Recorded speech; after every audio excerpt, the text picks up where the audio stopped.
Let's find a nice comfy seat. We'll just let our body settle in here.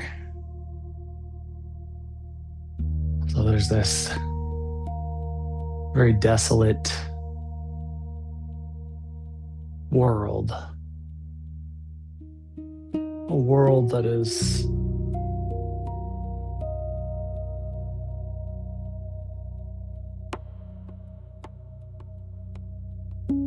totally desert and not even in a natural way where we would think of like varying degrees of desolateness. This world is hyper desolate everywhere.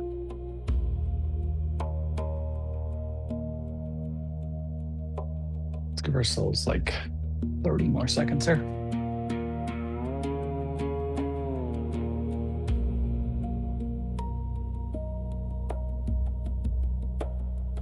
Our desolation of this world wasn't always the case, but it is now.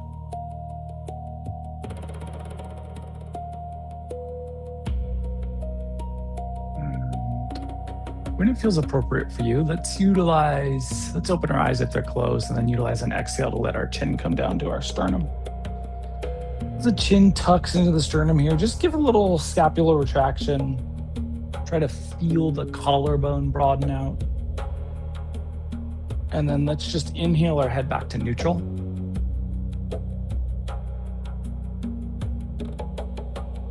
The next time that you exhale, we'll tuck our chin once again. Think about that collarbone broadening.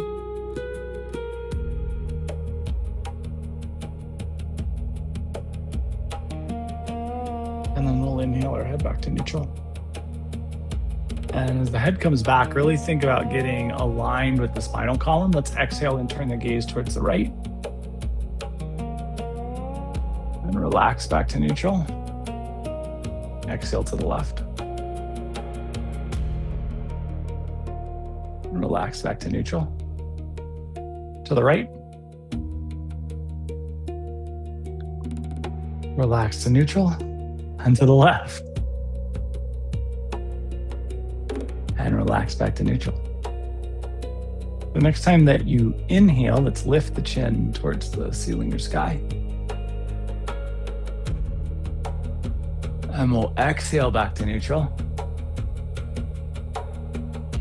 And one more time, we'll inhale, lift the chin.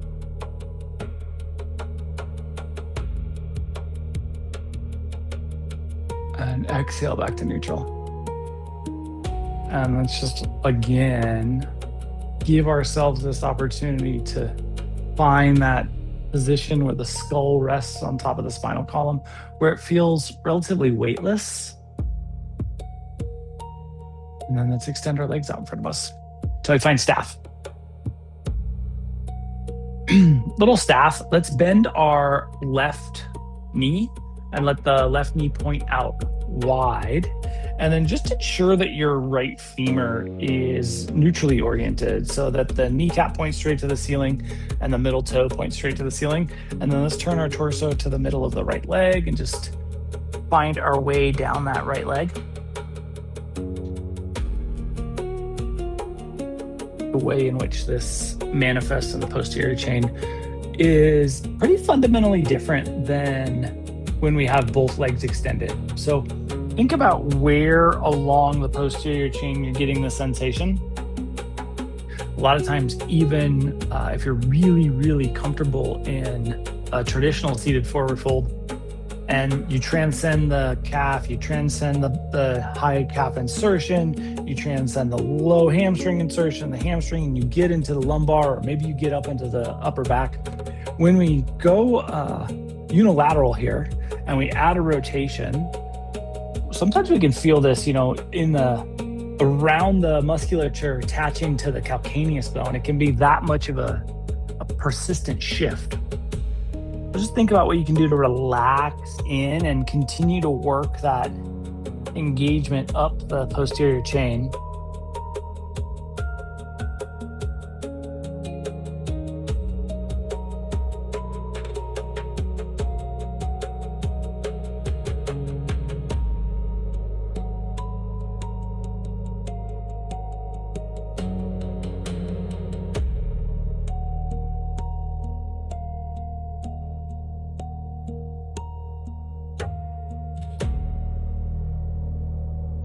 We'll give ourselves about 15 more seconds here.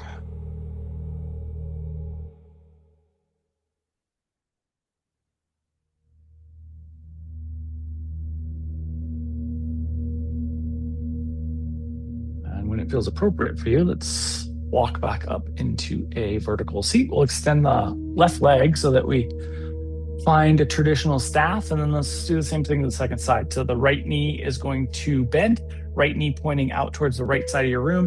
Make sure the left femur is neutrally oriented, and then just give a little twist, and we'll find our way down that left leg. Checking in again about where the sensation is manifesting in the posterior chain.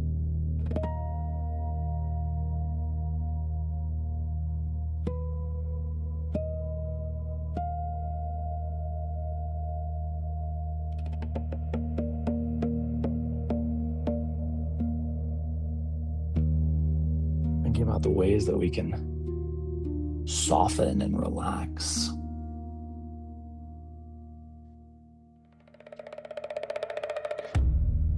So this world,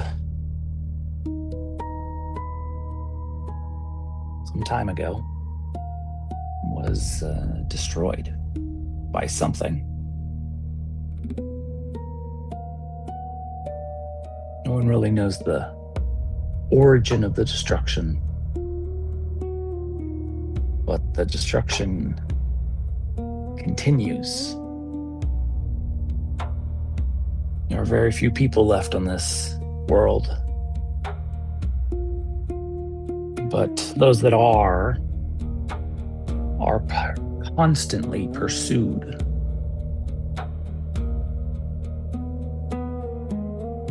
And the word constantly there is said without hyperbole. There is an energetic force, some type of dark energy that follows all of the few inhabitants of this world constantly.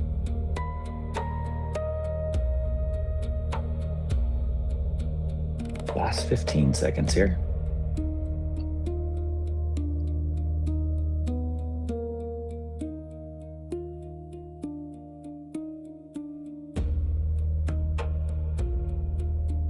When it feels appropriate for you, let's bring ourselves back up into a vertical spine, extend that right leg, and give yourself a little movement here just to get everything reoriented. And then let's take a nice little forward fold. Just a seated fold where we can fully and deeply relax. Try to find as much space as is possible here.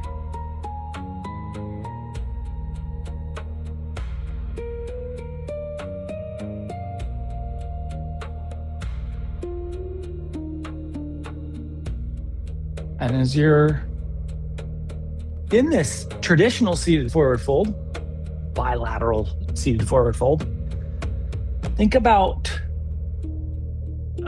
any variance between the unilateral and bilateral expression of this very similar shape in the posterior chain.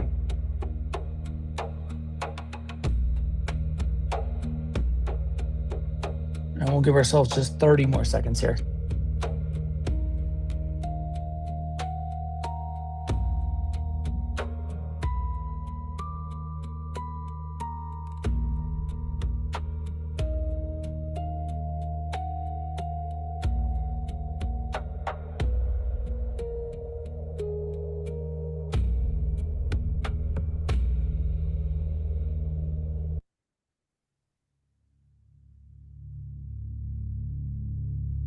And when it feels appropriate, let's bring our spine back to vertical and allow for a little bit of ease here. Now let's take our hands to the mat or floor behind us. I want to have some level of engagement here. So the arms are relatively straight. And then take just a 2-fist distance between the feet. As you take the 2-fist distance between the feet, notice the orientation again of the femurs. We want to make sure they're neutral. And let's just lift our left foot maybe 2 to 4 inches here. And then you can drop that left foot, and then we'll do the same thing to the right. A lot of this is done with quad engagement because we have the arms propped up, and then we'll relax. And then we're going to bring the torso forward now, to forward enough that you feel like you can sit here comfortably. So if that's vertical, great. If you need to go a little bit further forward, you need to lean a little bit back. That's also possible. And then you can also bend the knees to make this a little bit easier on the hip adjustment. But without the arms grounded, we're going to lift the left leg. And I want you to feel how we get this variance in our hip flexor and in our abdominals in comparison to when we have the arms propped, and then relax. And we'll do the same thing to the second side. We're going to get that lift. Quad flex does help here, but you're still using a lot more hip flexor and you're using a lot more abdominal engagement. And then let's relax. Give a little movement to the legs. And let's bend our knees. And we're going to look for a little sacrum balance here. So the feet can come off the mat if that feels comfortable for you. They don't need to. You could have the heels grounded and the toes kind of roughly pointed at 45 degrees. Hands here can be on the shins. They can be on the hamstrings. They can be on the ankles. You can have them relaxed, whatever feels most ideal for you. And then we're going to extend the left leg. And we want to feel some hip flexor engagement. We want to feel some abdominal engagement. And then let's swap. Left leg bends, right foot extends. And then let's swap. And we'll swap. And swap. And swap. And swap. And one more time, we'll swap. And extend the left leg to mirror, let the feet come down. Just a real brief forward fold here. And we'll walk ourselves back up into seat and then transition to hands and knees, tabletop. Nice work. So have a little core warm up there. Lay the fingers out nice and wide. Root down into your tabletop. Let's curl our toes, lift our seat, and roll our way back into down dog.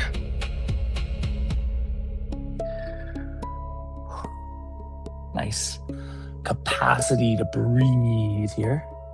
And we'll walk to the front of the mat. Inhaling into half lift. Think about the neutrality of the spine and then exhaling into fold. Drift your awareness to your sacrum. Let's roll ourselves up vertebrae by vertebrae. Nice and slow as you unfold here.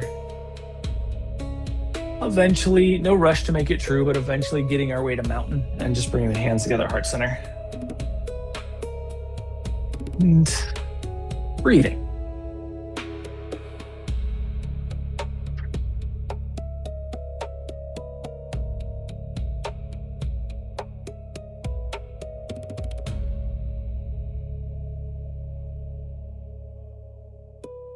When it feels appropriate for you, let's slide our left foot straight back into lunge. We just land there. And then drop the hands to the mat. And step the left foot forward into fold. Inhale into half lift. Exhale back into fold. Drift the awareness to the sacrum. Let's roll ourselves up vertebrae by vertebrae. No rush to get to mountain, but eventually we do. Hands come together, heart center. When it feels appropriate, we slide our right foot straight back into lunge.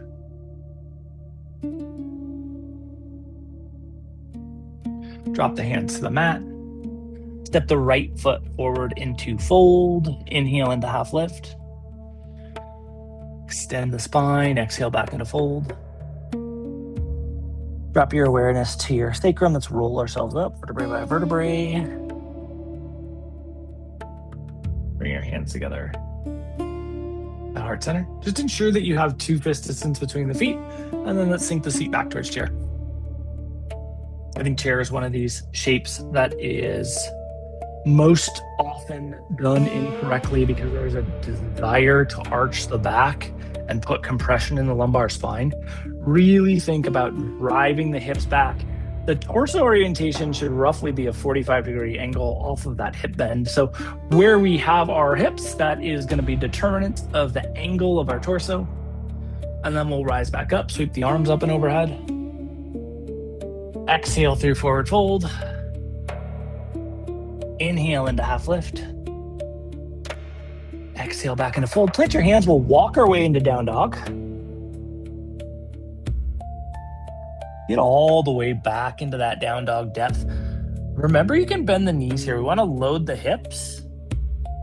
And then let's shift the weight forward to plank, and we'll slowly, gently, delicately lower ourselves straight down. Flip the tops of the feet, flex the quads so the kneecaps lift, keep the hands right where they are, and just anchor the forehead into elongation.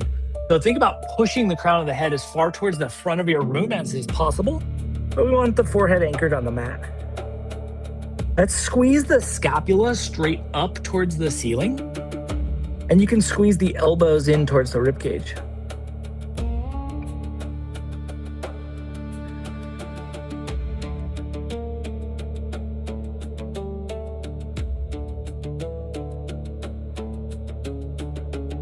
And when it feels appropriate for you, let's relax, slide our hands underneath our forehead for a little crocodile pose, and we'll just breathe here.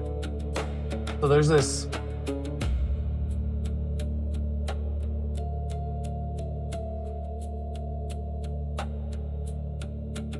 pursuant force in this world that chases everyone. And like I said, it is a constant thing. It is constant in a way that it forces the inhabitants to constantly be moving forward. And that constant movement forward is to get away from this pursuant force. It does not move quickly. It does not move swiftly. It does not change its rate of movement, but it never stops. And so this particular traveler has woken up from a very late night, and they are moving relatively quickly because the goal each day is to get far enough ahead of this force that you can get some semblance of sleep. And on this day, they want extra space, so they are up early, getting a head start on the day. When it feels appropriate, as it feels appropriate, let's slide our hands underneath our shoulders once again. We'll press ourselves up to hands and knees tabletop. And from hands and knees tabletop, let's curl our toes, lift our seat, and find our way into down dog.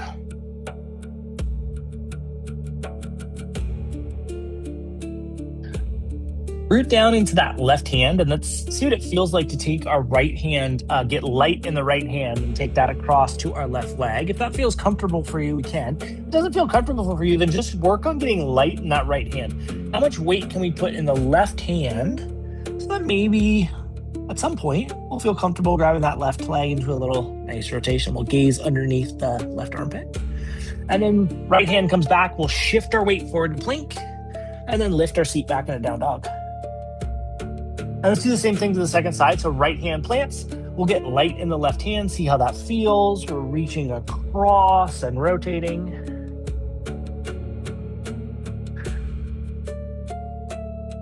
Eventually, we're going to shift our weight forward to plank and then lift our seat back to down dog, and we'll walk to the front of the mat. Inhaling into half lift and exhaling back into fold. Drifting your awareness to your sacrum and rolling yourself up vertebrae by vertebrae. Eventually, finding our way into mountain and bring your hands together, heart center.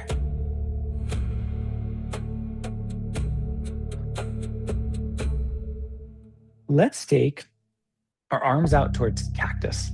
We want to keep the elbow roughly at the same height as the shoulders here. And then we're going to bring our left foot up into, wow, 3/4 Karate Kid. Pretty close to Karate Kid here. And then just let that left leg come down. Arms stay where they are. We're going to do the same thing to the right side. So right knee comes up, a little balance here. And it comes back down. Now drop your hands and let's interlace them behind us and retract the scapula a bit. Let's see how comfortable you feel bringing your left leg back into that balance with the arms tucked behind you. A little bit less capacity to use the arms as a balancing thing here. So think about locking in the core. And then we'll release that left leg and do the same thing to the right.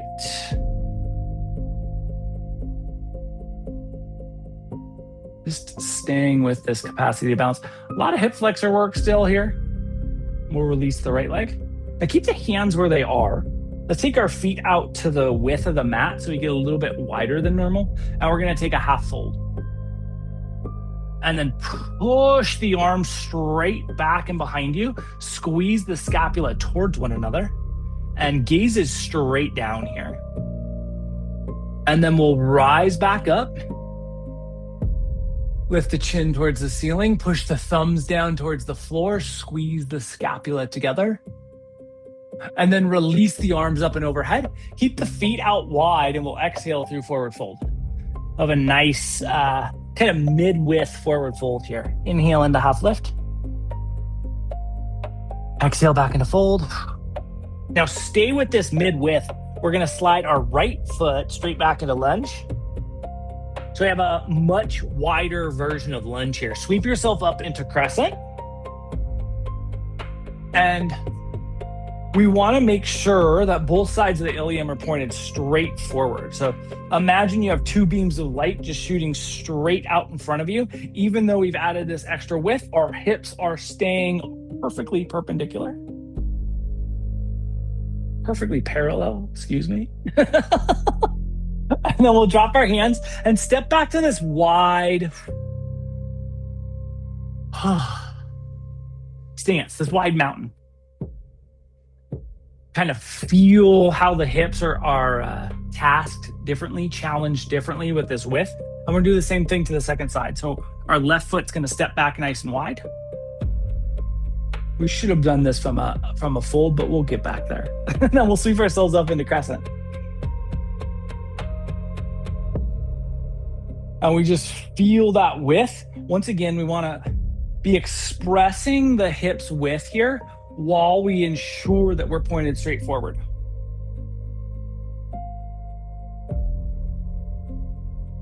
And we're gonna drop our hands and step to the front of the mats with the width, so we're mat width again. Sweep the arms up and overhead and exhale through forward fold. Inhale into half lift.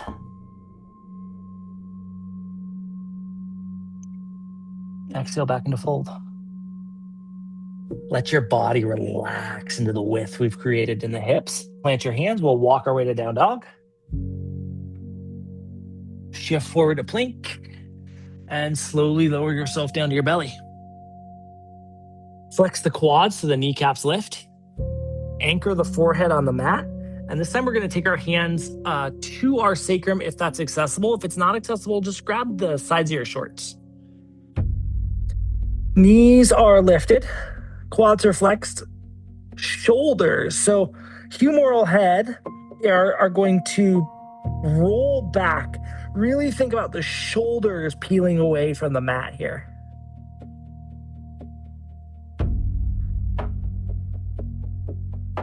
We'll give ourselves 15 more seconds.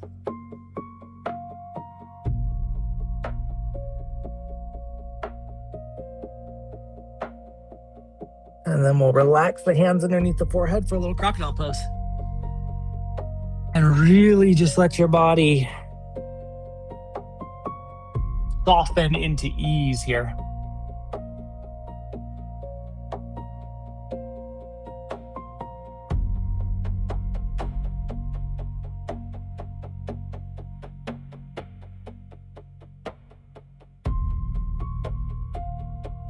So this wanderer on this planet is searching for something they've searched for before and gave up on, and searched for before and gave up on. But they're back in search mode. And the thing they're searching for is kind of this prophesized oasis. This oasis where the desert scope stops, and where the thing pursuing them can't arrive. And they've had this feeling for the last couple months that they were getting close. And so they've been waking up early, and they've been creating further and further distance between themselves and this thing pursuing them, so that they have more time to look around, so that they have more time to be aware.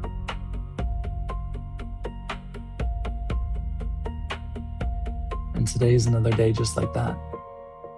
We'll give ourselves 15 more seconds here.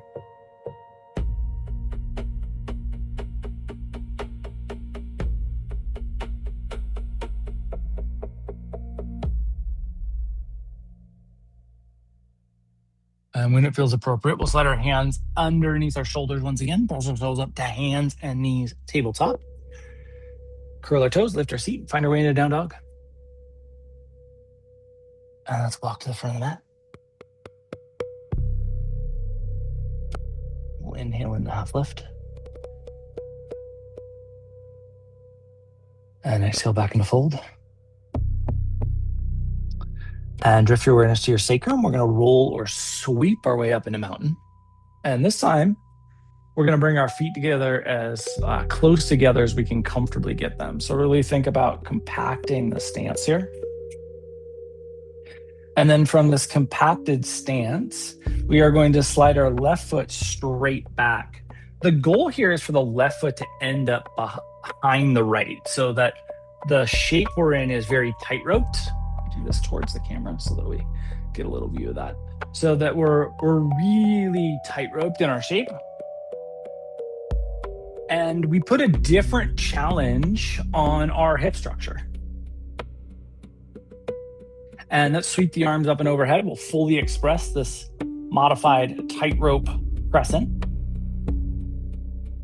And then drop the hands and see if it's possible for you to step the left foot into that little half Karate Kid.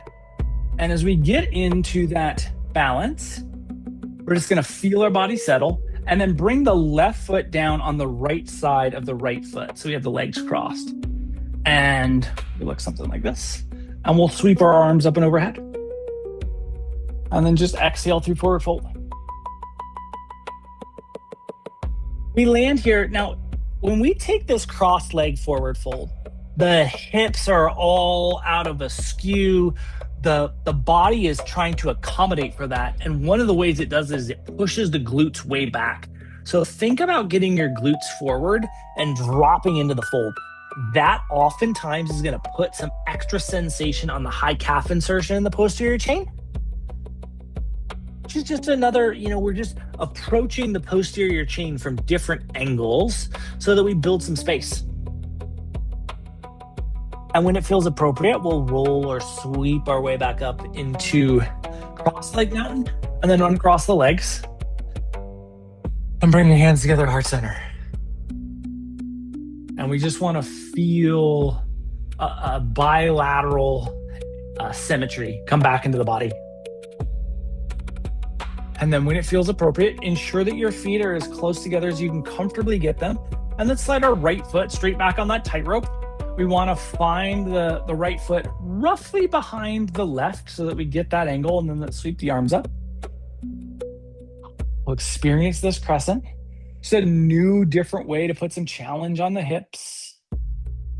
And then we'll drop the hands to heart center and see if we can step into that little balance. And then once you feel settled in your balance, the right foot is going to come down on the left side of the left. We'll sweep the arms up and overhead, and we'll follow with our fold. And as we follow into that fold, once we're checking again, right? Hips are kind of forced in these new positions, so the body wants to accommodate, pushing the glutes back. Think about getting the glutes oriented above the ankles and dropping into the fold.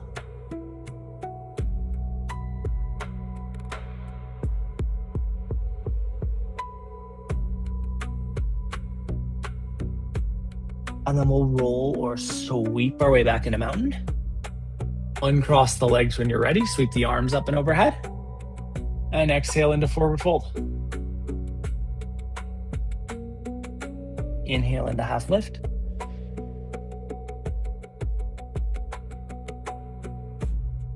Exhale back into fold. And we'll plant our hands and walk our way into down dog.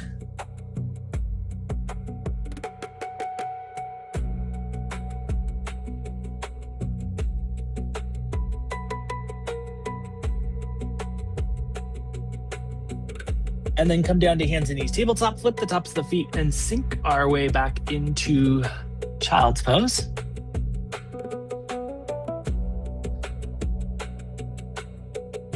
And we just want to land into the depth of child's pose here. Little opportunity, we're roughly halfway through practice. We want to check in with how our respiration rate is responding, how our circulation is responding. What are the things that we could do to soften the physicality of the body,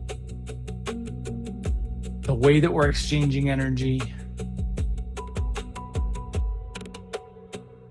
So as it happens on this day, this wanderer comes across, what we might think of as a ghost town.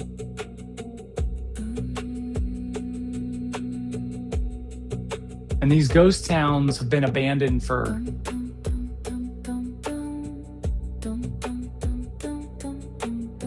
forever, right? Since this nothingness came and took everyone away.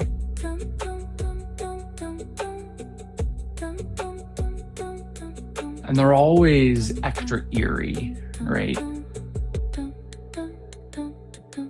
But at the same time, the wanderers of this world, when they find these towns,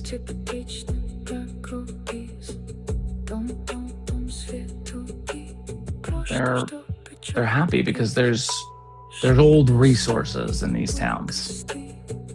And this particular wanderer is out of food.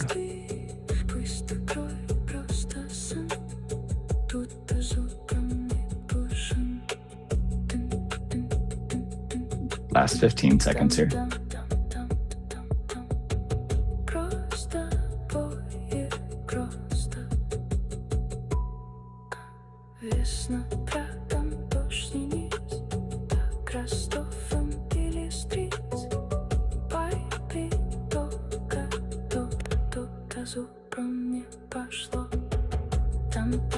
When it feels appropriate for you, let's pull ourselves forward to hands and knees tabletop.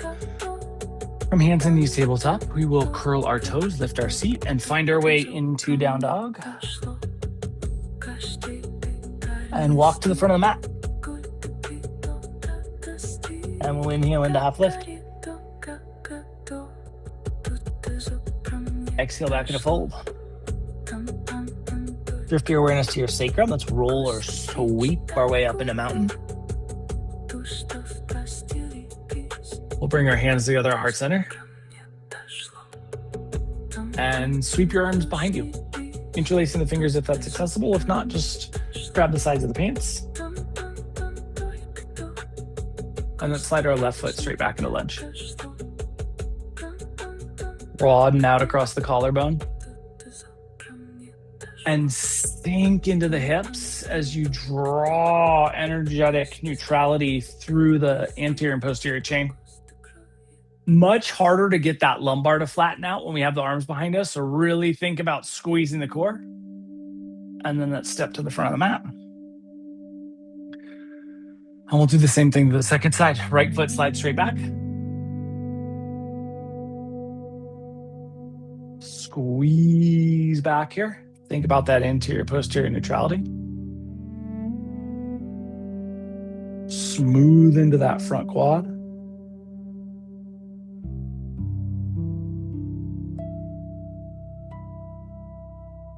And then we'll step to the front of the mat. If it's within your capacity, keep the arms behind you. And let's come up onto our tiptoes. And then see if it's within your capacity to stay on the tiptoes as you tilt the torso forward.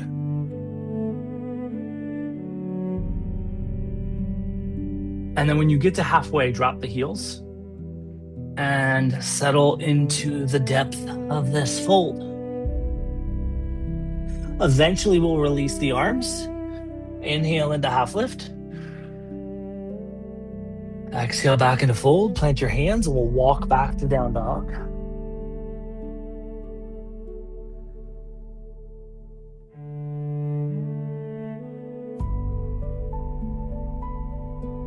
Let's come down to hands and knees tabletop. We'll flip the feet and extend them out in front of us. And so we're back in staff. And we're going to follow staff with a traditional seated forward fold.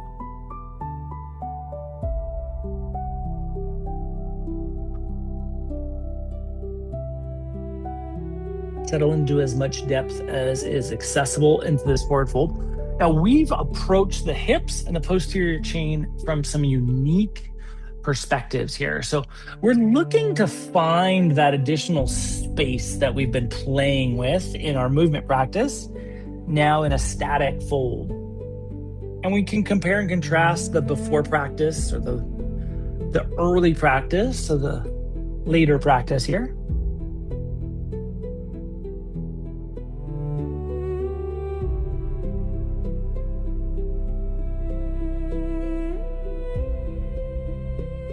And we'll give ourselves 30 more seconds.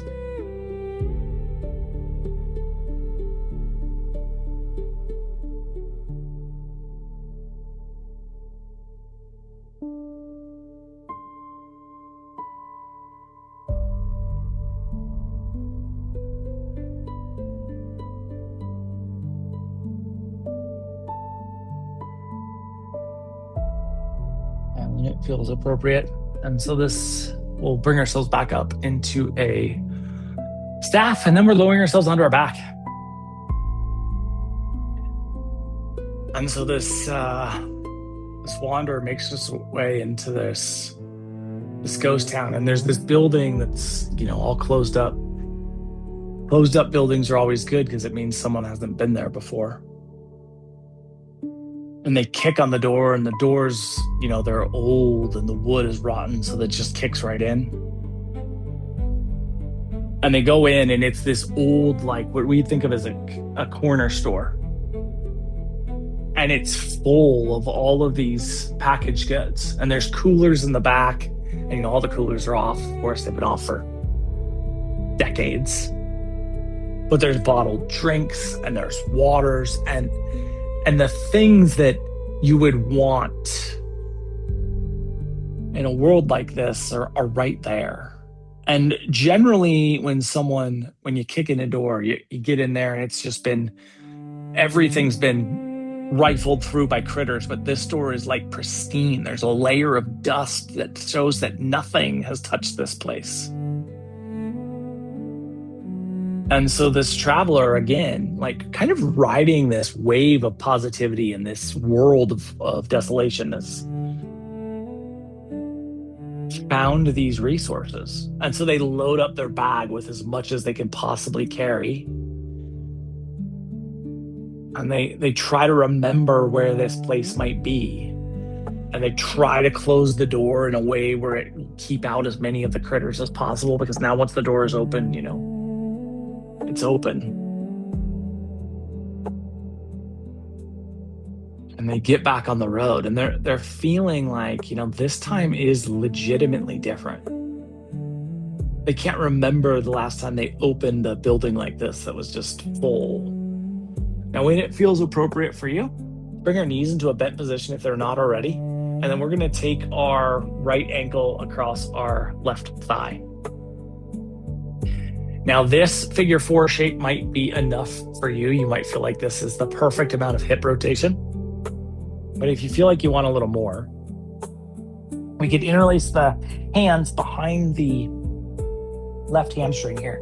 The key is you want to be able to keep the head and the shoulders grounded. And I think the huge misconception about this figure 4 shape when we start to wind the hands behind the legs is it's better to get the hands behind the legs and crank the torso up like this. But the reality is the moment we start cranking the torso, we're just kind of neutralizing the shape.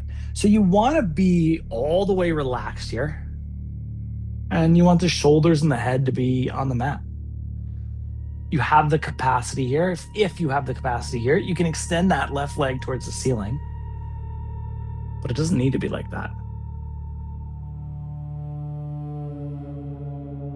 So eventually this traveler has to leave this town. And leaving these towns always feels eerie.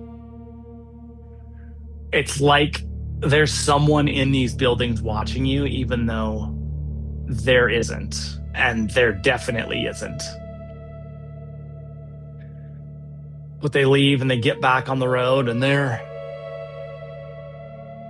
back kind of with this awareness of being pursued.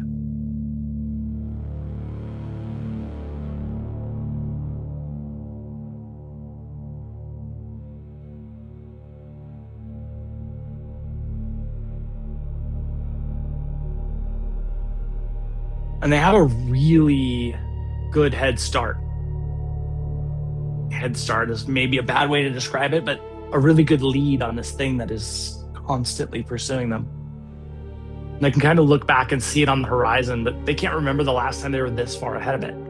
And so they set up camp for the night and they enjoy these treats. When it feels right, let's drop the left foot and we'll drop the right to mirror. And then we're going to take our left ankle across our right thigh. And we have the same build up here, right? We have the opportunity to stay right here. We could go with the fingers behind the legs, or we could extend the leg towards the ceiling. So they set up this camp and they're kind of enjoying a night of a thing they haven't done in a long time. So they eat some of these snacks that they found, these old snacks that they found that we wouldn't ever consider eating, but in this world, this is beyond a treat, beyond a treasure.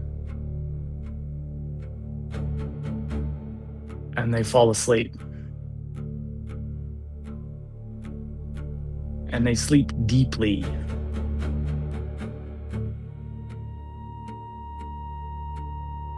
And the next morning, they're awoken by this horrible sound. The sound of the nothing that's pursuing them. And it is close. And they look up and they see, and it's very clear by the sun's orientation in the sky that they have deeply overslept. And in this kind of fit of rage, bout of panic, they start trying to grab as much as they can and shoving it in the bag, and they just start running out of this camp they made, trying to get away from this thing that's pursuing them. And they can't believe that they gave up that huge lead that they had, that they threw it all away for one night of sleep. Last 15 seconds here.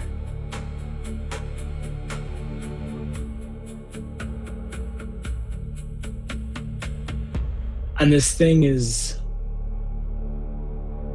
very close, closer than they can remember it ever being. When it feels appropriate, we'll release the left leg. Both feet come to the mat, And let's just let the knees move here, just kind of dynamically, just whatever feels appropriate for you. And this thing is pursuing them. And for the first time ever, it feels like it's moving faster. Like it is actually gaining speed. And that is starting to create this new level of terror in this person. And they start to attempt to kind of move faster than they normally would ever move. Because you don't have to move fast to get away from this thing. You just have to move. But on this date, for some reason, it's requiring speed.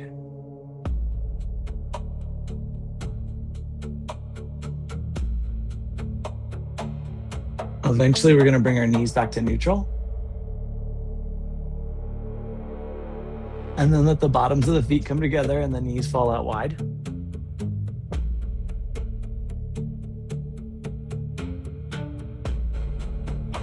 And so, with this thing pursuing faster and faster, they start to run.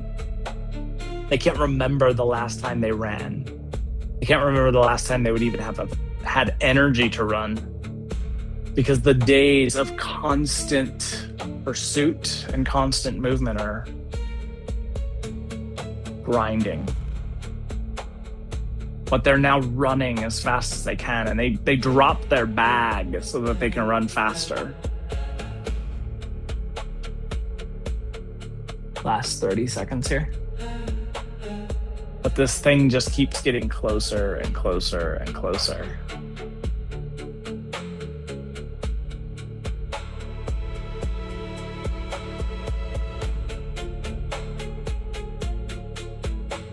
And for the first time in forever, they forget the idea of this oasis. And they just want to get away.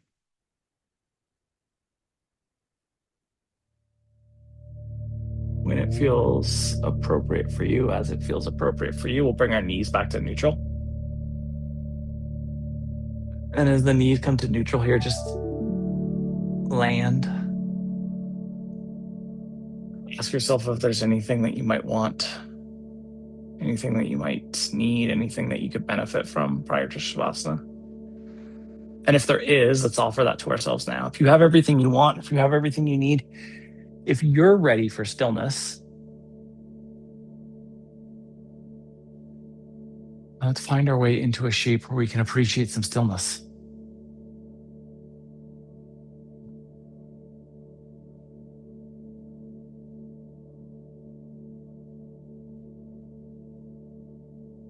And just settle into some ease. So as they're running, like I said, they've forgotten about this oasis and they're thinking solely about getting away.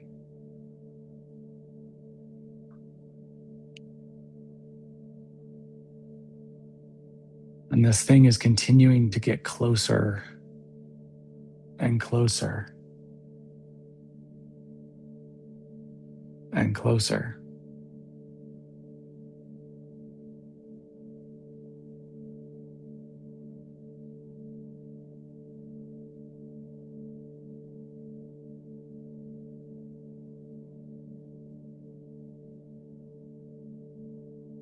Just finding your version of ease here.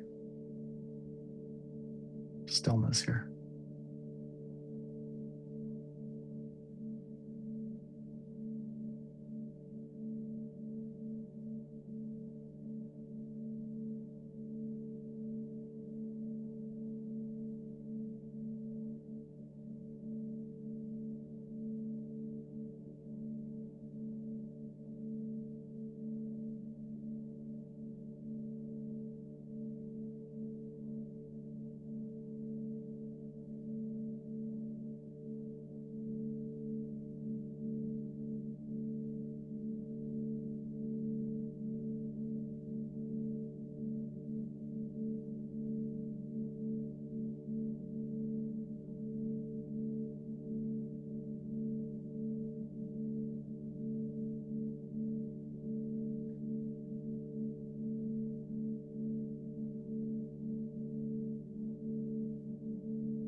And so all of us running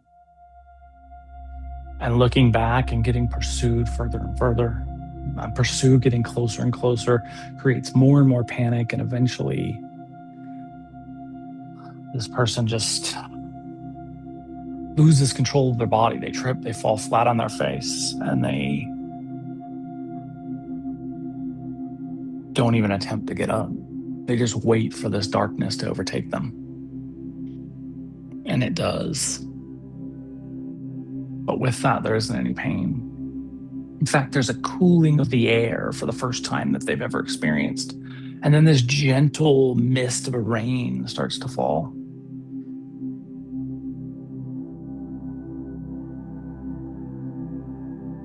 And they sit up and they look out at the horizon, and it looks beautiful for the first time ever.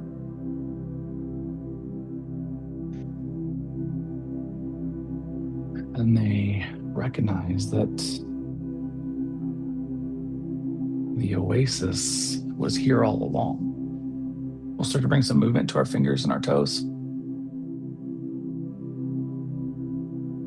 into our wrists and our ankles, into our elbows and our knees, into our shoulders and our hips, those big engines we moved tonight. Neck, head, jaw, eyes, tongue. Eventually, the entirety of the body moves, and we'll utilize that movement to transition ourselves back into a seat.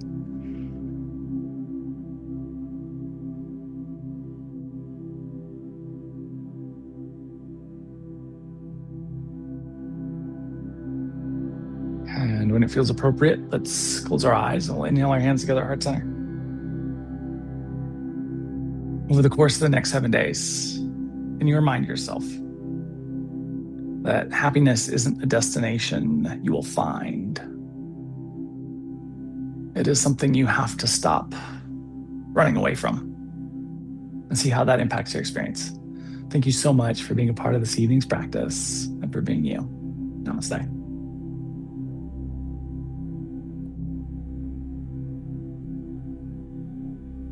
Happy Monday. Thank you so much for taking care of yourself.